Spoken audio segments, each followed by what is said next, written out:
जहां सुमति है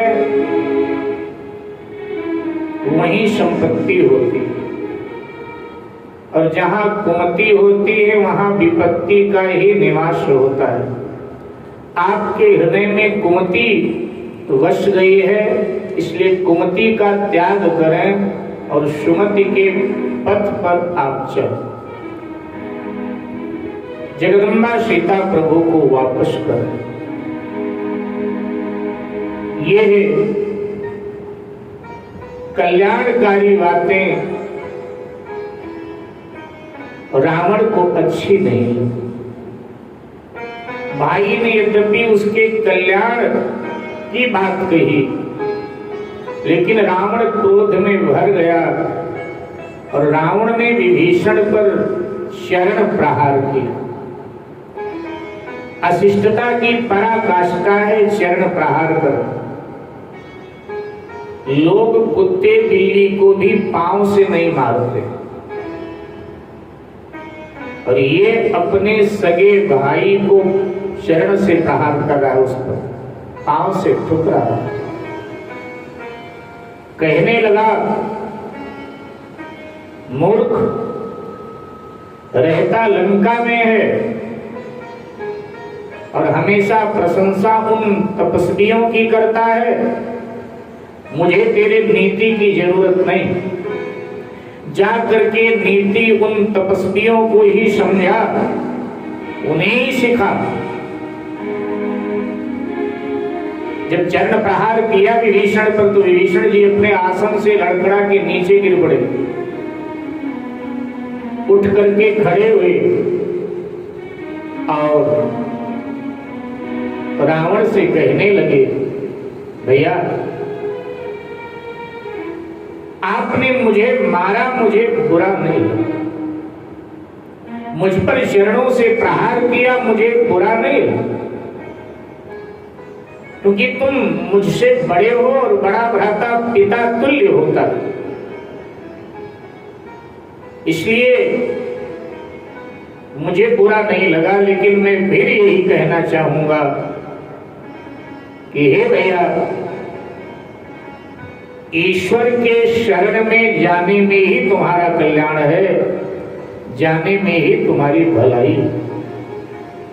भगवान शंकर कहते हैं कि हे भवानी पार्वती, विभीषण का स्वभाव बड़ा सरल है। विभीषण संत है, और संत यही करता है जो विभीषण ने किया। संत का कोई अपकार करे तो संत उसका उपकार करता है। रावण ने अपकार किया है, भरे समाज में चरण से प्रहार किया है, लेकिन विभीषण फिर भी रावण के कल्याण की बात कर रहा है। भगवान शंकर कैलाश के शिखर से बोल देते हैं कि उमा संत कहेगी है बड़ाई, उमा संत कहेगी है बड़ाई,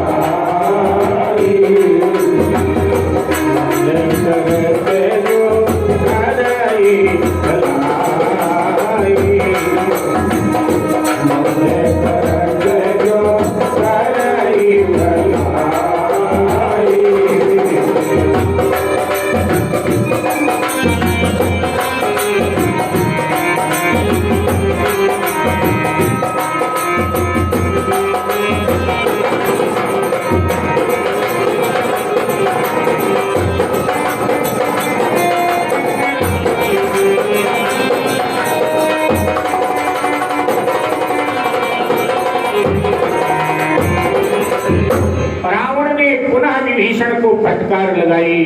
विभीषण ने कहा, लंका के लोगों, अब मुझे दोष मत देना।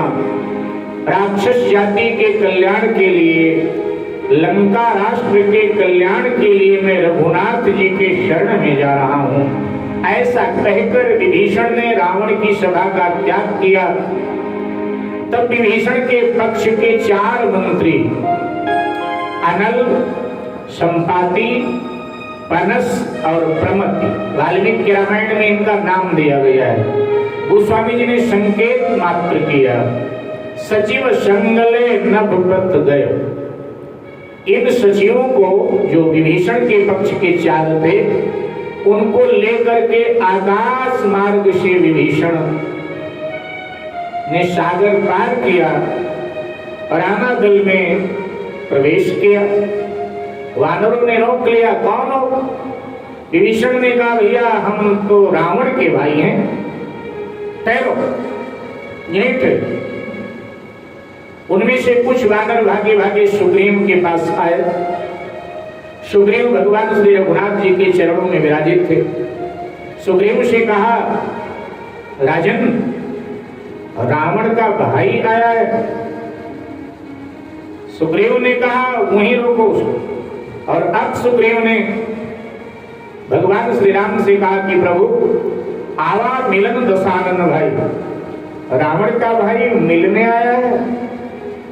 भगवान श्री राम ने कहा, अगर मिलने आया है तो पूछने की क्या बात है? कहा, प्रभु सखा बूझिए, कहा पूछने की क्या बात है, उसको ससम्मान लाया जाए। सुग्रीव के दिमाग में थोड़ी खुजली होने लगी। सुग्रीव ने कहा, भगवान,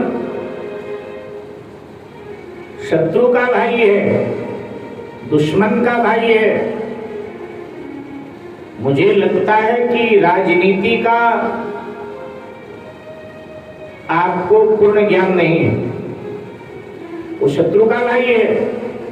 मुझे लगता है कि हमारा भेद लेने आया है। भेद हमारे लेन सठ आवा, हमारा भेद लेने आया। तो जाने न जाए निशाचर माया, काम रूप के ही कारण आया। इन राक्षसों का स्वभाव समझ में नहीं आता। वे बड़े छली प्रपंची होते हैं, छद्म वेश बनाने में बड़े दक्ष होते हैं। भगवान ने कहा, फिर क्या करना चाहिए? सुग्रीव ने कहा, अगर हमसे पूछें तो मैं ये कहूंगा, राखिए बांध मोहि असबाब, बंदी बना लेना चाहिए। विभीषण को बंदी बना लेना चाहिए। हनुमान जी खड़े थे वहां। भगवान श्री राम ने विभीषण की ये बातें सुनकर श्री हनुमान जी महाराज की ओर देखा तो हनुमान जी मुस्कुराए और मानो इशारे से कह दिया, ये आदमी है बड़ा बढ़िया। भगवान श्री राम ने हनुमान जी से कहा कि विभीषण को ससम्मान लाया जाए। और जब कहा ससम्मान लाया जाए तो उसी समय श्री हनुमान जी गए और विभीषण को ससम्मान ले आए। जैसे विभीषण भगवान श्री राम के चरणों में पहुंचा और एकदम दौड़ कर श्रवण सुजस सुनि आयो प्रभु भंजन भव भीर त्राहि त्राहि आरती हरन शरण सुख रघुवीर।